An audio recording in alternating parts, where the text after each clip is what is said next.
querida. Hoje é quarta-feira, dia 24 de setembro. Lá na minha terra, em Patos, no sertão da Paraíba, hoje é grande festa de Nossa Senhora da Guia. Um abraço a todos que estão festejando a Mãe de Deus na cidade de Patos. Nós estamos na 25ª semana do Tempo Comum e o texto do Evangelho de hoje é de Lucas, capítulo 9, versículos 1 a 6.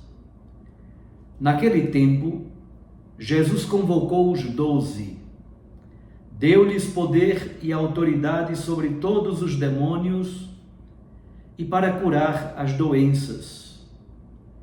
E os enviou a proclamar o reino de Deus e a curar os enfermos.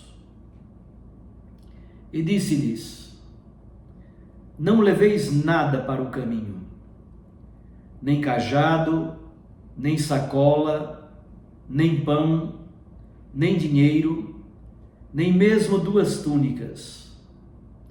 Em qualquer casa onde entrardes, ficai aí. E daí é que partireis de novo.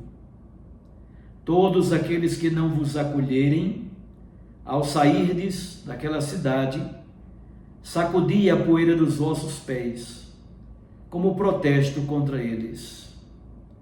Os discípulos partiram e percorriam os povoados, anunciando a boa nova e fazendo curas em todos os lugares. Palavra da salvação. Glória a vós, Senhor.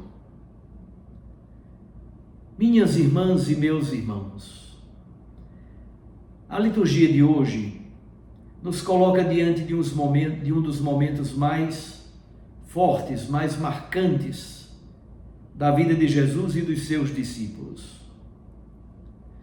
Em Lucas, capítulo 9, versículos de 1 a 6, vemos Jesus chamando os 12 apóstolos, eles dando poder e autoridade, não apenas para pregar o Evangelho, mas para curar, para expulsar os demônios e para anunciar o reino de Deus.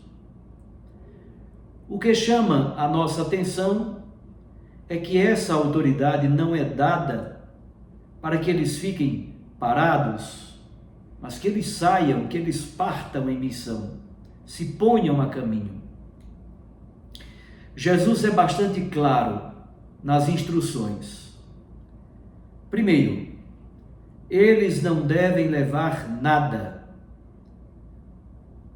além daquilo que a fé e a missão que lhes foi confiada. Somente essas 2 coisas eles devem levar: a fé e a missão, nada mais além disso. Sem bastão, sem sacola, sem pão, sem dinheiro, nenhuma bagagem extraordinária, dependendo completamente da providência de Deus. Essa dependência de Deus deve ser plena e total. É um convite exatamente à vulnerabilidade. É um convite a confiar na providência. Deus vai suprir e vai resolver todas as dificuldades. Deus vai suprir todas as necessidades. Essa simplicidade radical dos discípulos, dos missionários, é um testemunho muito forte de que a missão não se baseia nos recursos materiais, mas a missão se baseia na força do Espírito Santo, que age por meio de cada um de nós. Segundo, eles são enviados para pregar o reino de Deus e para curar. A pregação e a cura estão intrinsecamente ligadas, umbilicalmente vinculadas. Não se trata apenas de palavras, mas de gestos concretos, gestos de amor, gestos salvíficos de misericórdia. O anúncio do reino de Deus se manifesta na libertação do sofrimento, na restauração da dignidade da pessoa humana, na superação das enfermidades, em todas aquelas situações que aprisionam o corpo e também a alma. Assim como Jesus, os discípulos são chamados a ser sinais vivos da presença de Deus no mundo. De algum modo, nós poderíamos dizer, Jesus vence toda a tentação de gnosticismo. Não é simplesmente um ensinamento, uma sabedoria gnóstica, mas o ensinamento sobre o reino vai exatamente acompanhado das ações salvíficas e libertadoras. 3. Há 2 detalhes muito interessantes. Primeiro, eles são orientados a permanecer na casa onde forem acolhidos. É um modo de dizer que o missionário não deve procurar benesses, não deve procurar passar de casa em casa, procurando a casa dos ricos, das famílias mais abastadas. Segundo, se eles não forem bem recebidos numa casa ou num povoado, eles devem sacudir a poeira dos seus pés, como um protesto, como um testemunho contra aquela cidade. Esse gesto, bater as sandálias para sacudir a poeira, tem vários significados. Como disse, é protesto, mas é testemunho, é perdão, é de algum modo cortar a comunicação com aqueles que não quiseram acolher a palavra do Evangelho. Os profetas protestam contra as comunidades que não acolhem a sua palavra. O missionário não deve se envolver com a negatividade daqueles que rejeitam o Evangelho. O missionário não guarda ódio, não guarda rancor, não fica preso ao passado, não se deixa contaminar com o mal e com a indiferença. O missionário olha para o futuro com esperança. No juízo final, a atitude de quem rejeitou o Evangelho é vista como algo mais grave do que a atitude de Sodoma e de Gomorra. Essa atitude não é de ressentimento, mas de desapego, de libertação. A missão de evangelizar não se impõe, ela se propõe.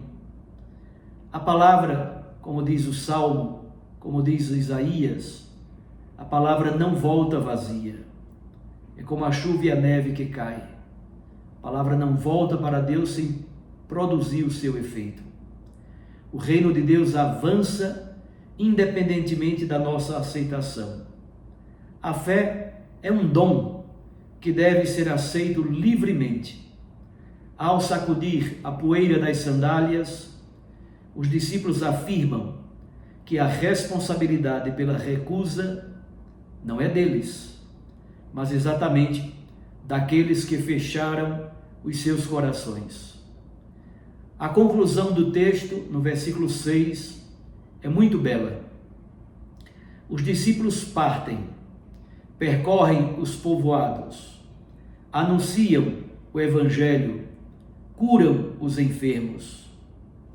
Esse texto do Evangelho de hoje nos desafia a refletir sobre a nossa prática missionária, sobre a nossa vida, sobre a nossa vocação. O chamado de Deus não foi apenas para os 12, mas é também para cada um de nós hoje. Ele nos dá a autoridade, a graça e a força necessárias para sermos missionários no mundo de hoje. A pergunta que ressoa em nossos corações é a seguinte: o que levamos conosco em nossa missão?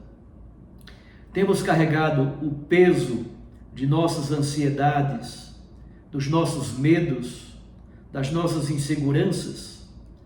Ou temos confiado plenamente em Deus, levando somente a palavra, a fé, o amor e a confiança na providência do Senhor? Assim como os 12 apóstolos, nós somos convidados a deixar para trás aquilo que nos sobrecarrega, aquilo que nos impede de ir ao encontro do outro. Sejamos, pois, instrumentos do amor de Deus, curando as feridas dos nossos irmãos e irmãs, numa atitude de escuta, com o nosso perdão, com a nossa solidariedade. Anunciemos a boa nova do reino de Deus, esta esperançosa e alvissareira notícia para a humanidade. Anunciemos com palavras o querigma, mas anunciemos sobretudo com a vida, com gestos concretos que revelam a presença viva de Jesus em nosso meio. Um abraço a você, fique com Deus e com sua Mãe Maria Santíssima. Recorde, a palavra aquece o coração e a Eucaristia nos lança para a missão. Eu os abençoo, em nome do Pai, e do Filho, e do Espírito Santo. Amém. Até amanhã.